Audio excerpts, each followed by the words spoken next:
Assalamualaikum warahmatullahi wabarakatuh. Alhamdulillah, salatu wassalamu ala rasulillah wa ala alihi wa sahbihi wa walah ila qiyamis sa'ah. Ikhwatat talabah rahimani wa rahimakumullah ta'ala. Pada pertemuan sebelumnya kita sudah membahas beberapa akad. Di antaranya adalah as-sulhu, al-hawalah, ad-dhaman, sama kafalatul badan. Kita sekarang masuk dan tiba pada pembahasan tentang syarikah. Tentang syarikah. Halaman 168. Sudah? Qala al-mu'allifu rahimahullahu ta'ala rahmatan wasi'atan wa ghafara lahu wa liwalidayhi wa limasyayikhihi wa limasyayikhi masyayikhihi wa nafa'ana bi'ulumihi fid dunya wal akhirah. Faslun fi syarikah. Fasal menjelaskan tentang syarikah. Syarikah itu apa sih?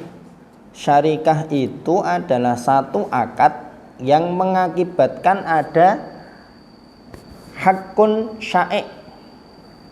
Hakun syai' itu adalah hak yang tidak diketahui jumlah pastinya kecuali dengan prosentasi bagi dua orang yang melakukan syarikat. Syarikah itu kan apa sih?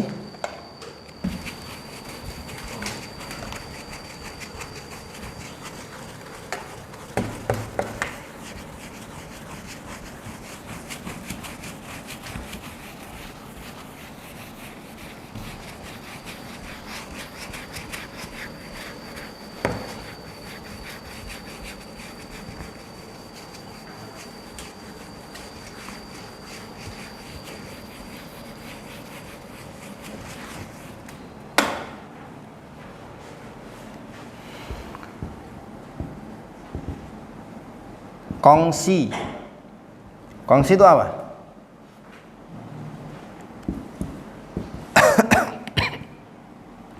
Akad yang mengakibatkan terjadi ada namanya hakun syai'. Hakun syai' itu hak yang hanya diketahui melalui prosentasi karena tidak bisa diketahui jumlah pastinya berapa. Karena tidak bisa diketahui jumlah pastinya berapa. Ada hak syai' yang dimiliki oleh orang-orang yang berserikat, orang-orang yang syarikah berserikat. Oke, misalkan Rocky sama Hanafi melakukan syarikah, sehingga nanti ada aset milik berdua, yang tidak bisa dipisah, tidak bisa diketahui secara pasti jumlahnya kecuali berdasarkan prosentasi. Misalkan Rocky miliknya 55%, miliknya Hanafi 45%. Jadi asetnya ini 55% milik Rocky, 45% milik Hanafi. Itu syarikah.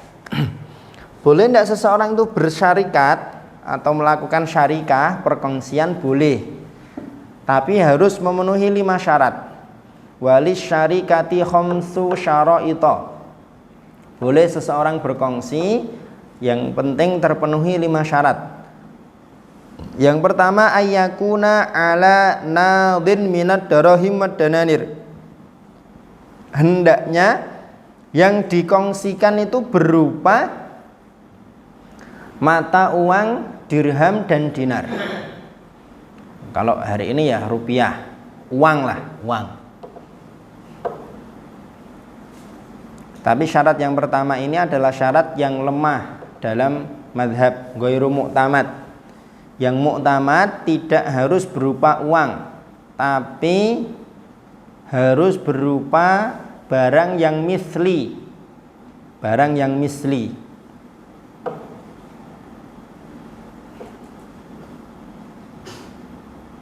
Barang yang misli itu apa? Standarnya gimana? Ketika sudah dicampur, sudah dikumpulkan, maka tidak bisa lagi dipisahkan. Tidak bisa lagi dibedakan mana yang tadinya milik Roki, mana yang tadinya milik Hanafi. Itu namanya misli.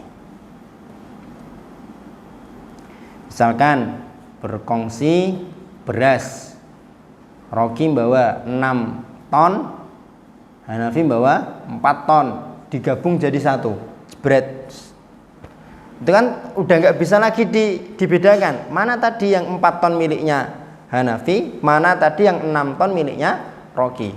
Akhirnya kan pembagiannya berdasarkan persentasi. Miliknya Roki 60%, miliknya Hanafi 40%. Syarat yang kedua, wa ayyattafiqa fil jinsi wan nau'i, sama, selaras, sepakat dalam jenis dan macam. Jenis dan macam. Berasnya apa? Sama. Paham ya maksudnya ya? Gulanya apa? Sama. Jagungnya apa? Sama. Wa ayyakhlitol malaini, kedua harta yang dicampur tadi, kedua harta yang sudah sama tadi hendaknya dicampur. Standar dicampurnya itu sampai masing-masing tidak tahu mana miliknya. Ya itu tadi, beras sudah dicampur tadi tidak tahu. Tadi yang 4 ton milik saya mana? Dipilih satu kan nggak bisa. Syarat yang keempat, wa ayyadzana kullu wahidin minhuma, masing-masing keduanya mengizinkan li sahibihi pada temannya fit tasarruf, untuk melakukan tasarruf, membelanjakan, menjual dan lain sebagainya. Tasarruf ini kalau tadi Roki sama Hanafi sudah menggabungkan beras mereka berdua, ya masing-masing keduanya harus mengizinkan. Hanafi mengizinkan Roki mengizinkan Hanafi untuk mentasarrufkan beras tersebut, dijual belikan dan lain sebagainya. Kan syarikah kan nanti bisa jadi untuk bisnis dan lain sebagainya. Tapi lebih ke bisnis ya di sini ya. Yang terakhir, syarat yang kelima, wa ayyakunar ribhu, hendaknya laba, wal khusranu dan rugi, ala qadril malaini, berdasarkan prosentasi dari kedua harta. Baik dua orang ini tadi kerjanya bareng, sama atau tidak sama. Roki Hanafi ini sudah dicampur nih asetnya 55% atau 5%, sudah jadi satu. Sudah jadi satu, masing-masing sudah mengizinkan temannya untuk mentasarrufkan asetnya. Udah, akhirnya Roki ya jualan, Hanafi juga jualan. Cuma mungkin Hanafi jualannya agak kendor karena dia sampingan menjadi mudir rumah Quran misalkan. Sedangkan Roki tidak menjadi mudir rumah Quran, tapi dia menjadi kesantrian misalkan. Jadi secara waktu lebih banyak Hanafi harusnya ya. Mudir kan tinggal gini-gini kan. Kalau kesantrian kan wah ya.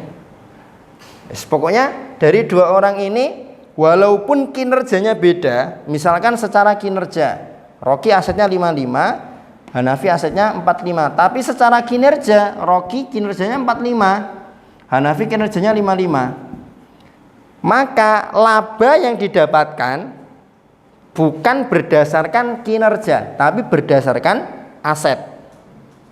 Paham?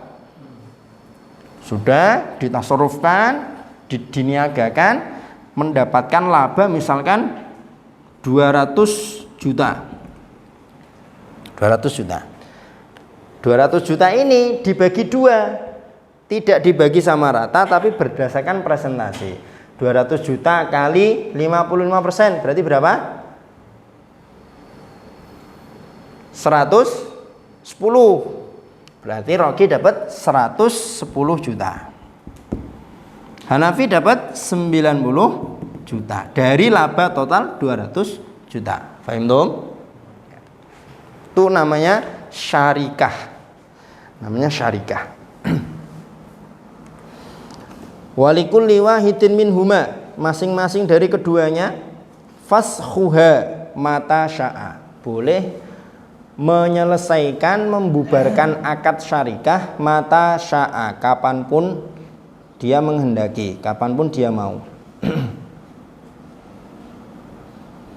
Wa idza mata ahaduhuma, kalau salah satu dari keduanya meninggal dunia, au junna atau gila, batolat, maka akadnya secara otomatis sudah selesai. Kalau ahli warisnya mau melanjutkan berarti membuat akad baru. Nah, terus aset yang sebelumnya gimana? Diuangkan dulu. Diuangkan dulu asetnya. Misalkan setelah berkembang, kan bisa jadi kayak gini, laba 200 juta.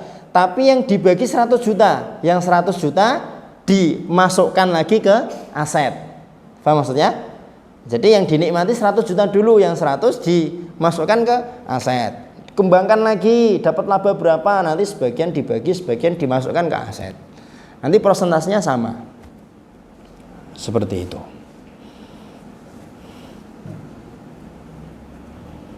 Kalau salah satu dari kedua mensyaratkan supaya mendapatkan laba lebih banyak, gimana Ustaz? Tidak boleh. Misalkan kayak gini, 55 sama 45%. Terus Soki bilang, oh gimana ini? Oh, saya kan 55%. Ya, nanti kalau pembagian laba ya saya minimal 60% lah. Misalkan gitu, tidak bisa. Jadi memang harus berdasarkan aset awal, berapa yang dikongsikan.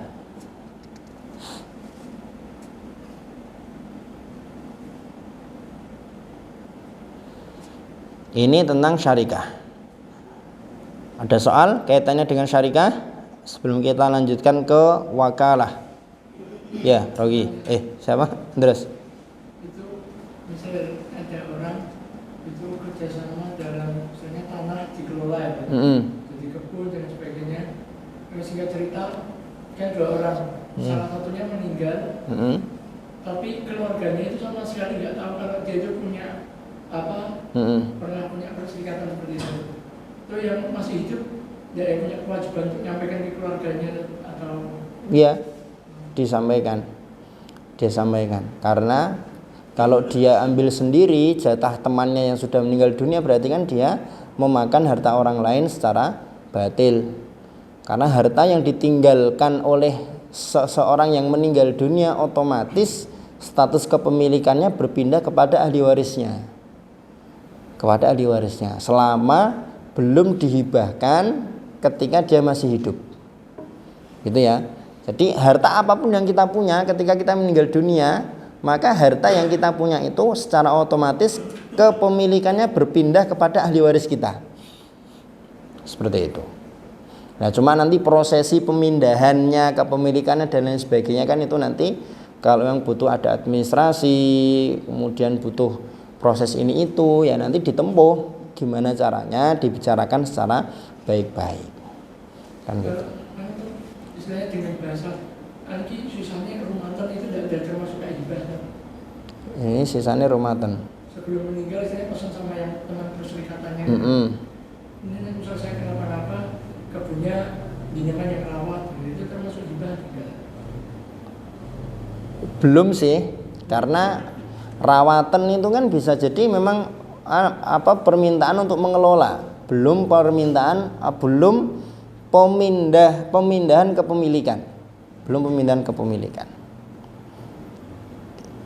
Ya, maka itu pentingnya dari awal ketika kita melakukan syarikat itu, apalagi hari ini ya, perlu ada hitam di atas putih.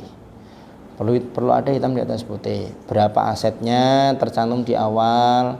Nanti kalau meninggal dunia bagaimana kelanjutannya dan lain sebagainya, itu tidak apa-apa kalau sudah disepakati di awal. Gitu. Allah alam. Rogi? Kalau rugi berarti lebih banyak yang 55%. Betul. Kalau laba dipersentasi berdasarkan saham, kalau rugi pun sama. Rugi 100 juta, berarti kerugian itu dipersentasi. 100 juta berarti Rogi tombok 55. Hanafi tombok 45. Jadi di sini kan tadi kan lafalnya kan ar-rib wa ayyakuna ar-ribhu wal khusranu ala qadril malaini. Tidak cuma ribu tapi juga khusran. Khusran itu kerugiannya. Allah alam. Yakfi? Kalau yakfi kita lanjut ke wakalah. Faslun fil wakalati.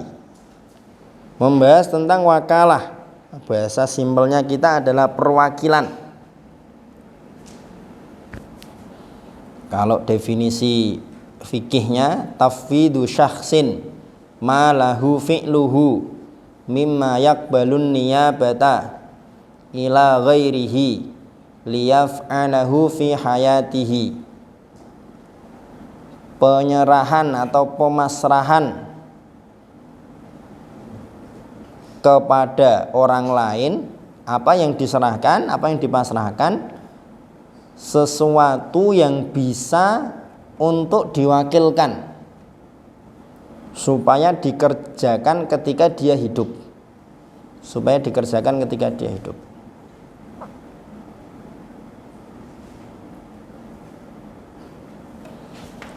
Wakalah ini ada 4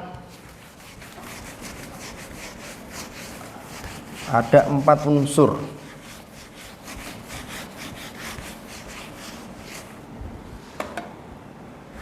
Contoh misalkan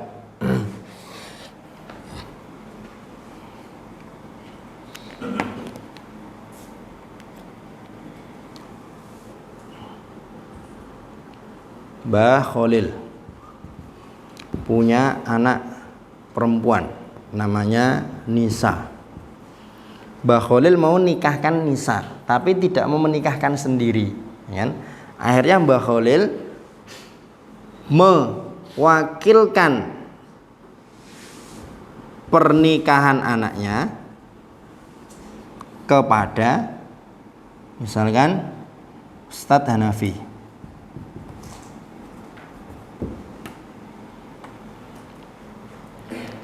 Unsur yang pertama dalam wakalah, akad perwakilan adalah satu namanya muwakil.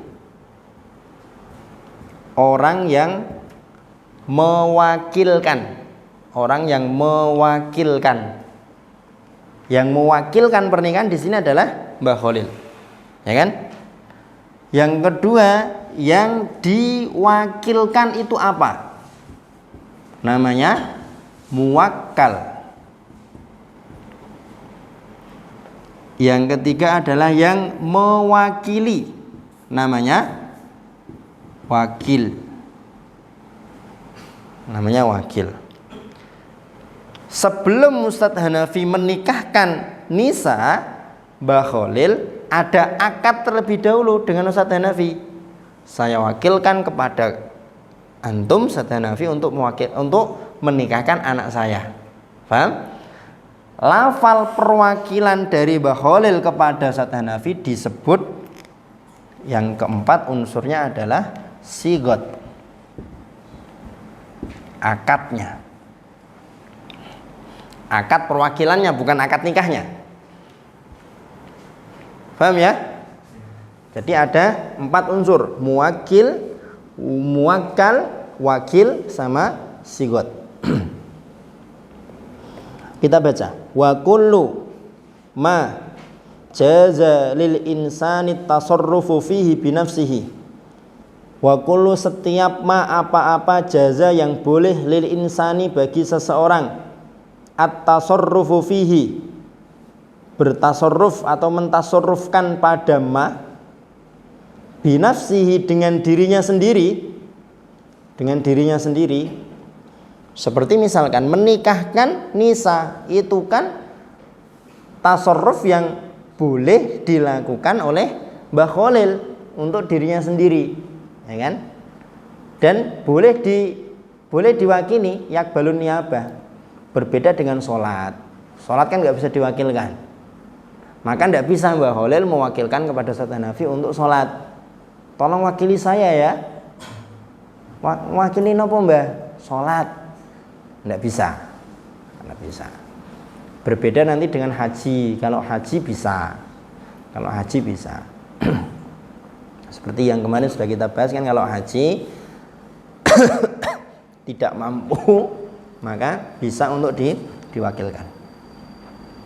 Jazalahu, maka boleh baginya, bagi orang yang punya hak untuk bertasarruf tadi, ayyuwakkila fihi, untuk mewakilkannya, au yatawakkal, atau menjadi wakil,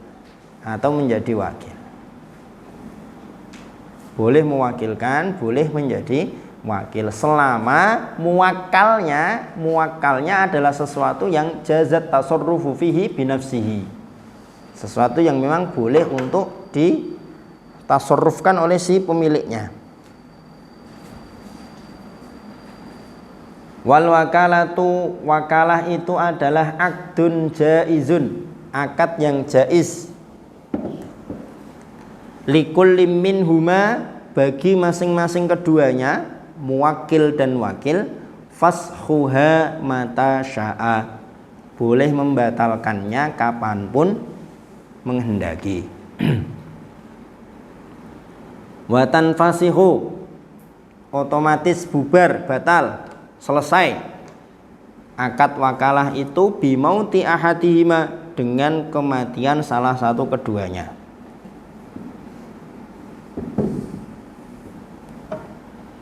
Statusnya wakil itu apa? Wal wakilu, seorang wakil itu aminun. Aminun artinya adalah orang yang membawa amanah. Jadi sifatnya wakalah itu adalah amanah. Fima yaqbiduhu, terhadap yang dia terima. Wa fima yasrifuhu, terhadap apa yang dia tasarrufkan, dia lakukan.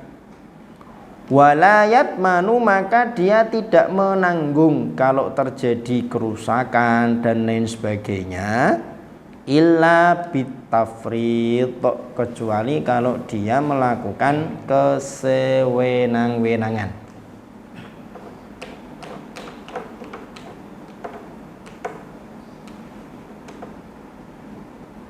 Disuruh mewakili untuk menjual motor, perintahnya dijual harga 10 juta,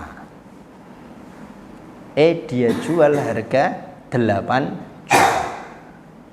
Balik pulang laporan sumringah, alhamdulillah motor antum sudah laku. Laku berapa? 8 juta. Ya jelas laku kalau 8 juta. 10 juta aja itu aslinya sudah harga murah, malah kamu jual 8. Nah, itu seperti itu berarti dia melakukan tafrid karena tidak melakukan sebagaimana akad perwakilannya. Wala yajuzu, tidak boleh, ayyabi'a, menjual, wa yashtari, dan membeli, illa bi salasati syara'ita, kecuali dengan 3 syarat. Perwakilan kaitannya dengan jual atau beli harus memenuhi 3 syarat. Ayyabi'a bisamanil misli, menjual dengan harga misal. Harga misal itu apa? Harga flat normal setempat berapa? Misalkan Supra itu harga setempat berapa? Ya berarti dengan harga tersebut beli atau menjualnya. Wa ayyakuna naqdan, transaksinya secara kontan, cash apa cash.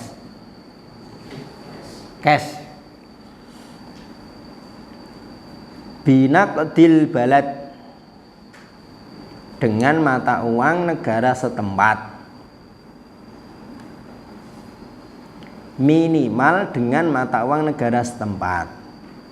Kalau dengan mata uang negara tidak setempat tidak apa-apa, yang penting lebih tinggi. Yang penting lebih tinggi. Wala yajuzu, terakhir pembahasan tentang wakalah. tidak diperbolehkan untuk wakil di sini maksudnya ayyabi'a menjual min nafsihi pada dirinya sendiri. Paham maksudnya? Dia disuruh makili untuk menjual, tidak dijual kepada orang, dia jual pada dirinya sendiri. Dia disuruh jual, dia juga yang beli, penjualnya dia, pembelinya dia. Paham? Nah, itu. Wala yukirra ala muwakkilihi, tidak boleh melakukan ikrar atas nama muwakilnya. Atas nama muwakilnya. Ikrar itu pengakuan terhadap hak. Jadi ikrar, pengakuan terkait dengan hak itu harus dilakukan oleh pemilik aslinya, tidak bisa diwakilkan. Tidak bisa diwakilkan. Walaupun sudah izin, yang muktamad dalam mazhab namanya ikrar itu tidak bisa diwakilkan. Jadi pengakuan terkait dengan hak itu harus dilakukan sendiri, tidak bisa diwakilkan. Tafadhol, kaitannya dengan wakalah, perwakilan. Kalau ada yang mau didiskusikan atau ditanyakan.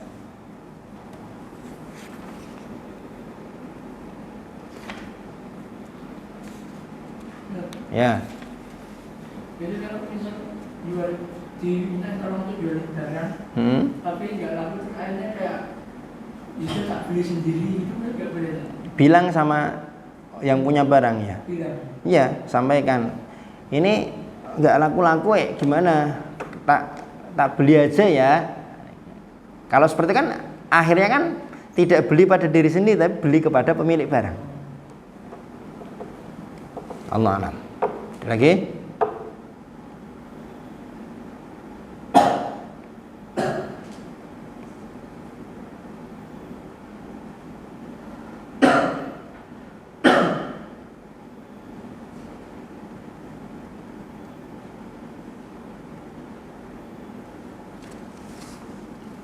Kalau tidak ada kita masuk bab ikrar. Faslun fil ikrar. Fasal menjelaskan tentang ikrar. Ikrar itu ikhbarus syakhsi bihaqqin alaihi. Seseorang memberitahukan, menghabarkan bahwa dia punya hak, klaim atau pengakuan terhadap hak.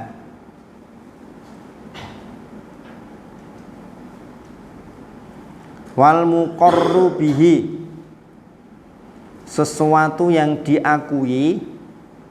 Durbani itu ada dua jenis, ada dua macam. Haqqullahi ta'ala, yang pertama adalah haknya Allah.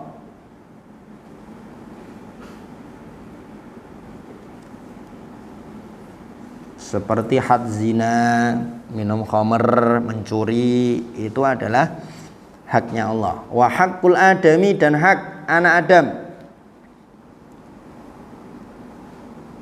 seperti zakat, kafarat. Fa haqqullahi ta'ala, haknya Allah Ta'ala, yasihur ruju'u fihi, sah untuk menarik kembali pengakuannya, anil iqrari bihi,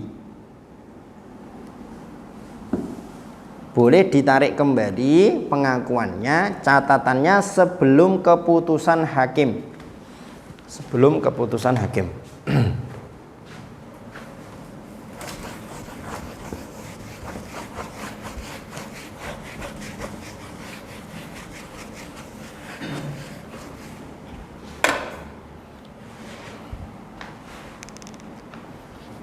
Misalkan ada namanya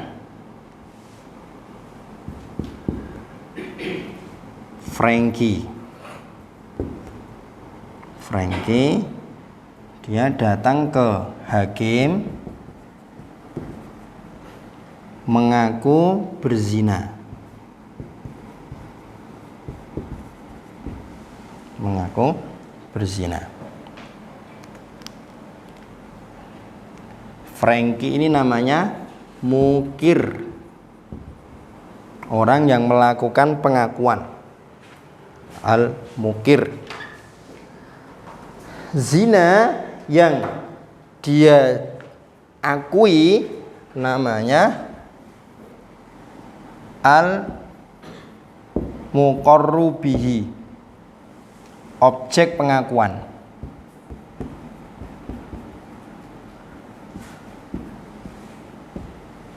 Objek pengakuan. Lafalnya nanti sigot. Ini kalau kaitannya dia sendiri. Kalau kaitannya dengan orang lain ada tuduhan, nanti yang satu namanya al-muqarru lahu.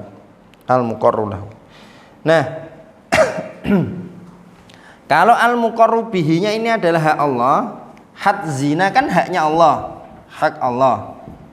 Maka Frankie ini bisa menarik kembali pengakuannya. Dia sudah ngaku kepada hakim, saya berzina, kan gitu kan. Maka pengakuannya Frankie kepada hakim boleh ditarik lagi. Enggak deh, saya tadi salah ngomong, saya enggak berzina. Bisa ditarik kembali dan diterima. Tidak jadi pengakuan itu diterima. Catatannya hakim belum menjatuhkan keputusan. Kalau hakim sudah menjatuhkan keputusan, oke, kalau gitu Frankie had zina, tok sudah jadi keputusan, maka tidak bisa lagi ditarik.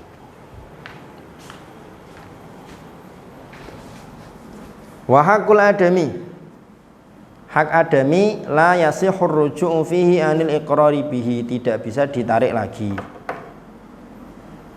setelah diakui. Wa taftaqiru sihhatul iqrar, sah atau tidak sahnya iqrar itu membutuhkan ila salasati syara'ita, pada 3 syarat. Al-bulugu, yang pertama balik. Nata datang mengklaim, kipitku, nggak bisa, tidak sah, ikrarnya tidak sah.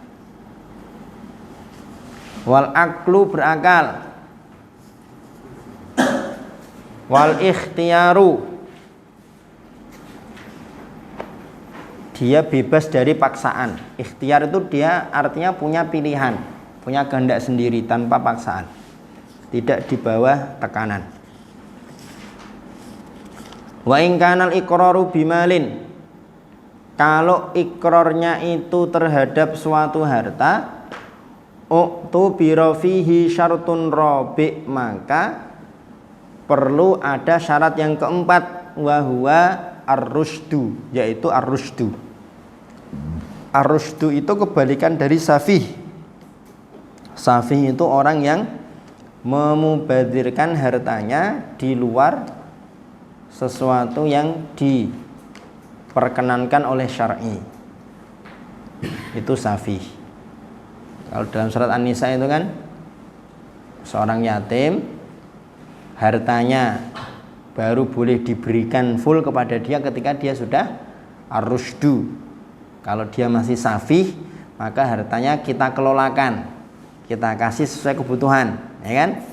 Nah, untuk melatih ar-rusydu maka perlu dites pelan-pelan. Ya, coba sehari kasih 20.000 nih, awet nggak sampai sore. Jangan ini kasih 20.000, pagi sudah habis langsung buat beli cilok semuanya misalkan, atau malah dipakai buat foya-foya 20.000 buat beli permen karet, kemudian dihambur-hamburkan misalkan. Nah kan gitu, ar-rusydu.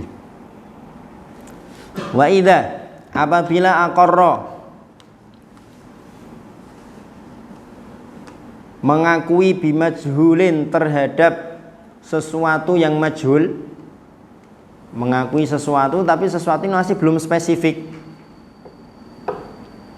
masih belum diketahui, ruji'a ilaihi fi bayanihi, maka yang melakukan pengakuan dituntut untuk menjelaskan apa yang dia akui. Di sana itu ada tas, isinya itu uang milik saya. Uangnya berapa? Nah itu yang melakukan pengakuan berkewajiban untuk menjelaskan sesuatu yang masih majhul itu tadi, karena dia yang mengklaim. Iqrar itu kan pengakuan atau klaim.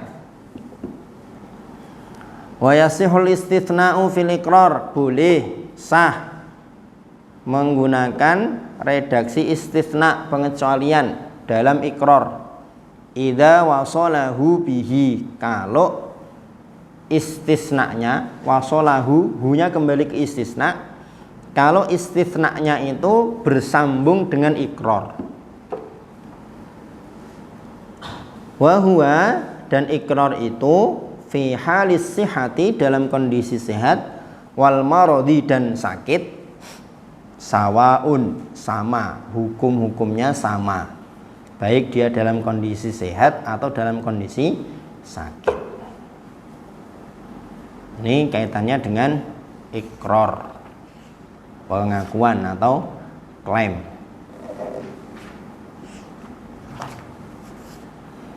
Faslun fil ariyah, fasal menjelaskan tentang ariyah.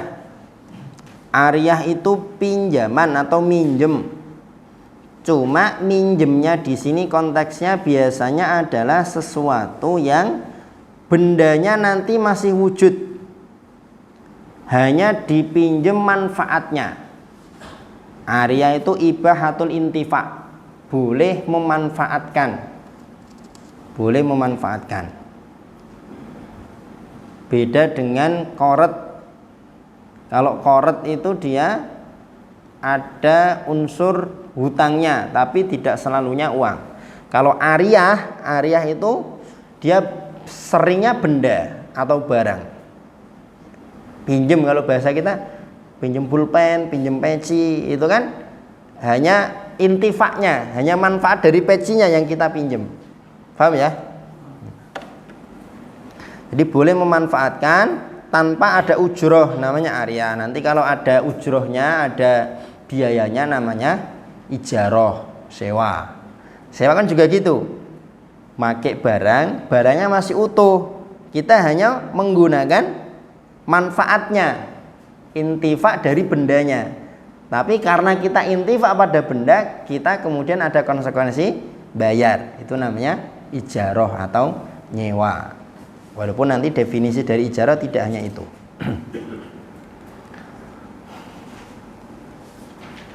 Dalam ariyah ini sama, ada 4 unsur. Ada orang yang meminjamkan. Misalkan apa nih? Dimas minjam buku kepada Hanif. Hanif punya buku nggak, Hanif? Nggak punya? Punya kan?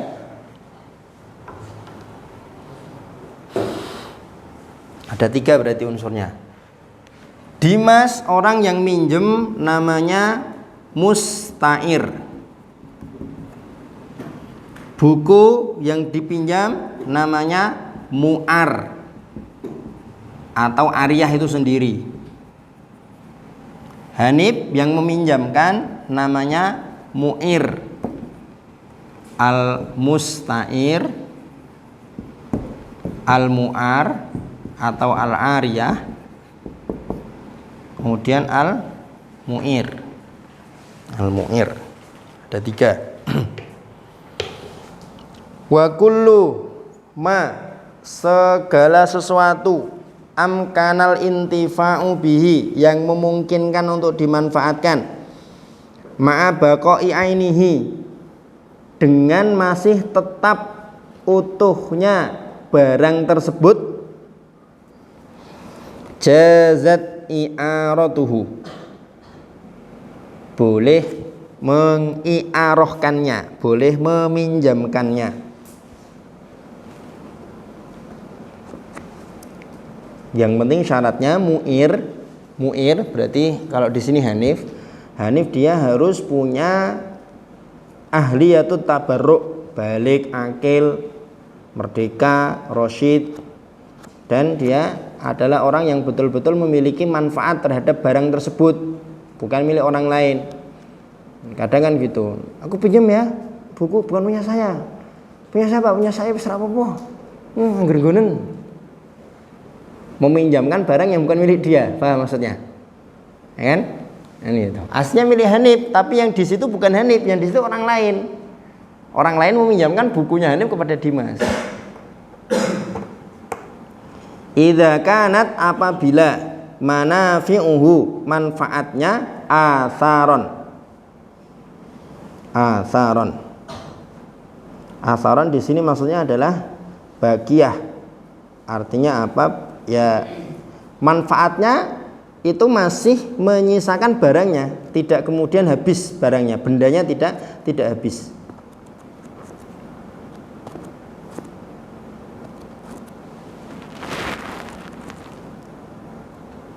Wa tajuzul ariyatu, boleh melakukan akad ariyah mutlaqatan, secara mutlak, pinjam secara mutlak, udah pinjam aja gitu. Wa muqayyadatan bimuddatin, juga boleh diikatkan atau dikaitkan dengan waktu. Pinjam ya berapa lama, nanti sore balik. Oke, ya berarti sampai sore kan gitu. Kalau tidak ada batasan waktunya terus gimana? Berarti sampai nanti rusak boleh? Ya enggak. Ya sewajarnya kan gitu, ya sewajarnya. Dulu ada kasus santri minta duren ke warga, anggapannya cukup sekali minta, besok-besoknya boleh ngambil lagi. Nah, itu salah.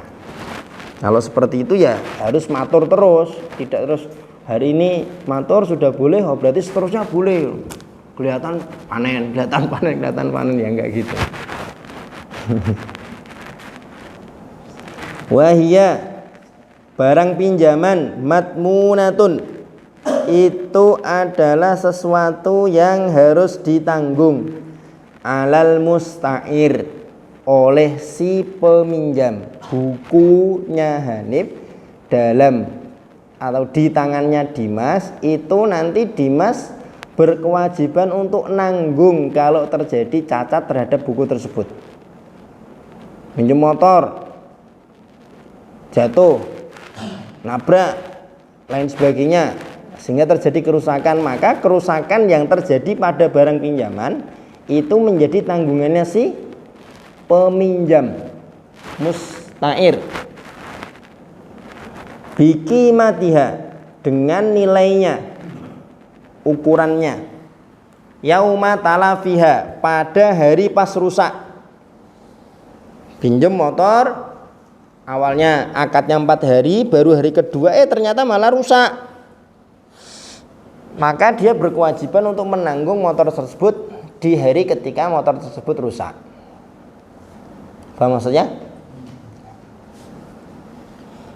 Jadi nggak boleh kita minjem terus. Aku pinjem ya, tapi nanti kalau kenapa-napa ya aku nggak mau tanggung.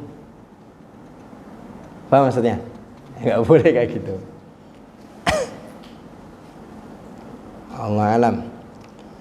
Fadl, kaitannya dengan tadi ikrar sama ariyah. Kalau ada yang mau didiskusikan dulu.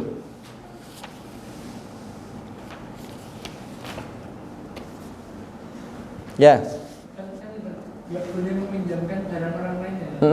Tapi kalau misal di satu rumah juga jadi orangnya kebiasaannya, pakai bareng-bareng gitu. Nah itu kalau sudah ada kesepakatan satu barang menjadi milik umum tidak masalah kan? Tidak masalah. Atau mungkin sudah disepakati semua sabun yang ada di lokasi tertentu boleh digunakan, dan itu sudah diumumkan, semuanya sudah sama-sama itu dan sepakat, ya sudah ada sabun di situ ya pakai. Paham maksudnya? Allah alam. Setahu saya sih kalau sudah ada kesepakatan seperti itu tidak masalah. Piring, nampan, kan? Yang penting betul-betul udah sepakat loh ya. Nah, kalau ada ketidakridhoan berarti belum sepakat. Paham? Ya. Betul.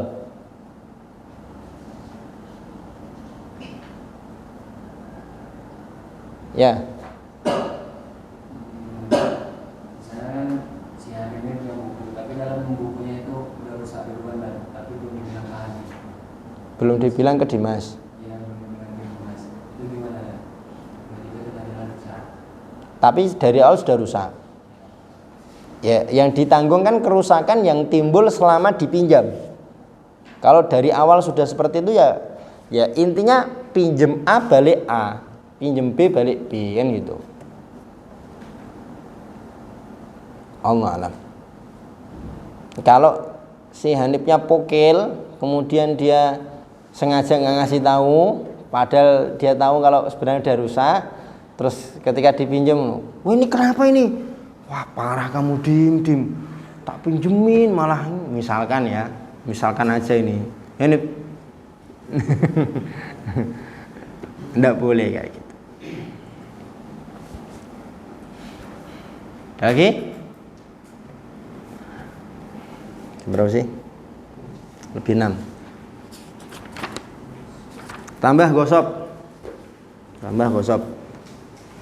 Sebenarnya syuf'ah ini nanti juga kalau ditunda agak ini nanti. Kita tambah 1 gosop. Faslun fil ghosbi. Fasal menjelaskan tentang gosop. Gosop ini kalau sampai batas minimal had pencurian nanti bisa masuk kategori dosa besar. Itu namanya gosop. Dan gosop itu tidak hanya identik dengan merampas sesuatu, bahkan menempati tempat orang lain tanpa hak itu juga bagian dari gosop. Sampai ada yang menyebutkan kita sholat pakai sajadah kita terlalu besar sehingga sajadah kita melebar dari tempat yang sebenarnya kita butuhkan. Itu masuk bagian dari gosop. Gosop.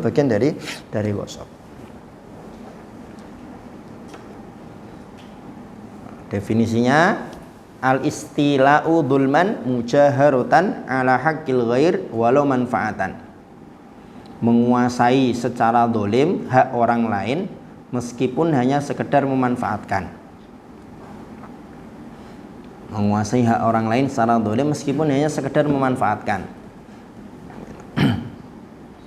Waman ghosoba berarti tidak mencuri. Nah mencuri nanti definisinya beda sendiri dalam fikih.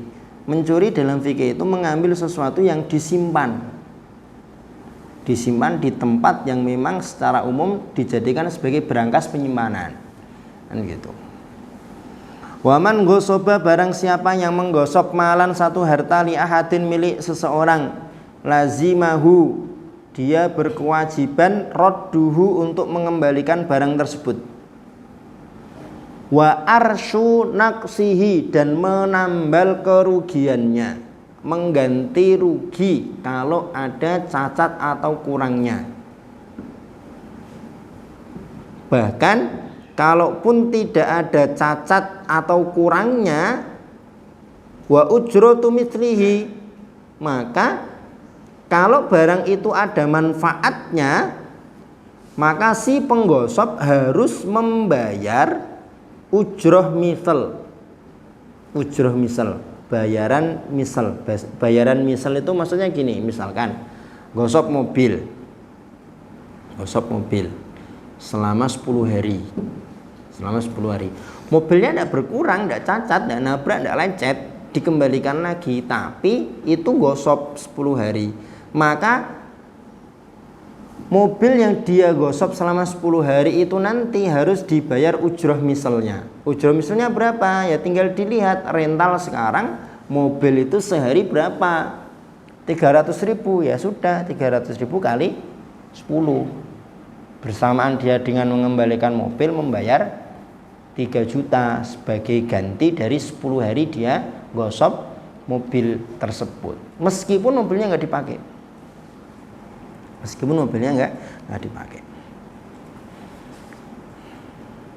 Fa'in talafa itu kalau berkurang atau ada manfaat yang hilang. Kalau rusak, dominahu, maka si penggosok menanggung barang tersebut. Bimislihi, dengan yang semisal dengannya. Ingkana lahu mislun, kalau ada yang sebanding. Kalau tidak ada yang sebanding gimana? Wa biqimati, dan dengan nilainya. Illam yakun lahu mislun, kalau tidak ada yang sebanding. Dipilih harga yang tertinggi. Jadi selama 10 hari tadi, dalam kurun waktu 10 hari itu selama dia gosop, barang tersebut harga paling tingginya di tanggal berapa dari 10 hari itu, maka dia ganti ruginya menggantinya dengan harga yang paling tinggi. Kalau pinjem tadi kan menggantinya sesuai dengan hari di mana dia merusakkan barang yang dia pinjam. Kalau gosop beda lagi. Kalau gosop ini kan dia lebih ke kedoliman. Kalau ariyah tadi kan dia ada unsur tabarruknya dia. Ada unsur tabarruknya. Aktsaro makanat min yaumil ghasbi ila yaumit talaf. Nah, ini aktsaro makanat min yaumil ghasbi ila yaumit talaf. Dengan harga yang paling tinggi dari hari ketika dia gosop sampai hari ketika barangnya rusak.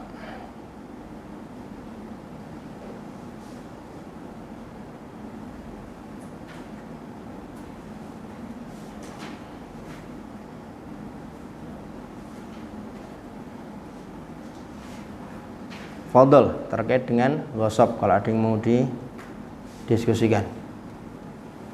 Ya. Untuk hukum gosok sendiri apa? Haram lah, tidak boleh. Ini kok Apa? Kenapa?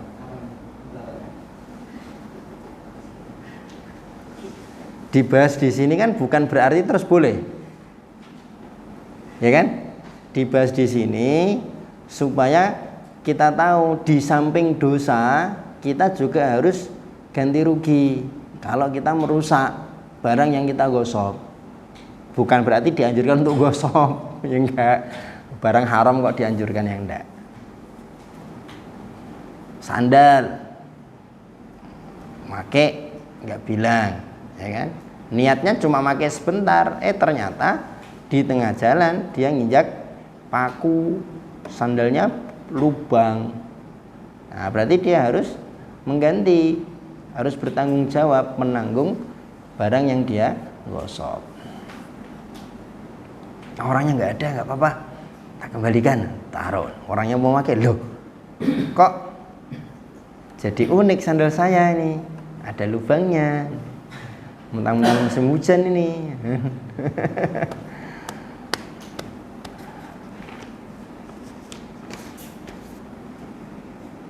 Fadal. Ada lagi? Ya, Dim. Yang digosok orangnya nggak ada, Mati. berarti di pondok itu orangnya nggak ada, lulus dan aman. Sudah lulus. Orangnya masih hidup tapi udah lulus. Tapi barangnya masih di pondok. Itu sepertinya sih kita sudah pernah ada kesepakatan kepada para alumni. Jadi plus berapa dari wisuda, semua barang harus dibereskan, dibawa pergi dari pondok. Kalau masih ada barang yang ditinggal di pondok, ya berarti sudah bukan lagi menjadi hak dia yang meninggalkan di pondok, kan itu. Insya Allah tidak masalah kalau seperti itu. Kaitannya dengan kasus kita ya di sini ya. Karena sudah ada kesepakatan seperti itu. Tidak masuk kategori gosok. Allah alam. Ada lagi? Kalau dimaafin kan? Kalau dimaafin, ya gosoknya Allah alam, saya tidak tahu. Saya tidak berani jawab. Saya belum tahu. Daripada salah nanti. Maksud antum kayak sandal tadi, tahu bilang kemudian yang pemilik sandal memaafkan gitu kan? Allah alam. Ada lagi? Yang pasti pada prinsipnya, prinsip awalnya ketika dia make itu harusnya dia tidak make tanpa izin. Kan gitu. Jangan sampai nggak apa-apa, orangnya enakan kok, paling dimaafin kalau apa-apa. Allah alam, saya tidak tahu. Ada lagi?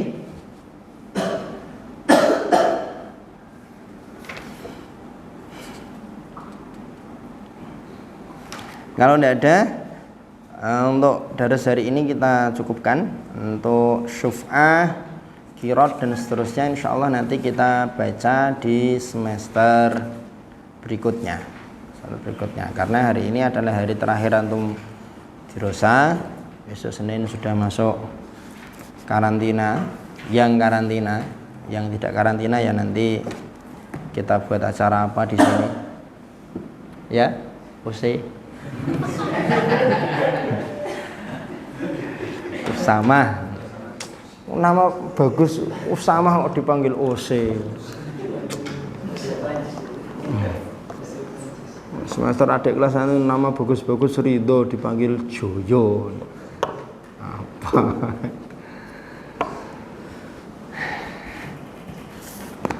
Begitu, kalau tidak ada lagi yang mau didiskusikan, ditanyakan. Nah, tatim bidu'a kafaratul majlis.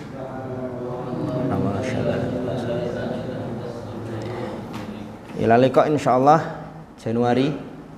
Ya. Insyaallah Januari, semoga nanti bisa selesai karena waktu kita tinggal 3 bulan kurang lebih. Begitu. Assalamualaikum warahmatullahi wabarakatuh.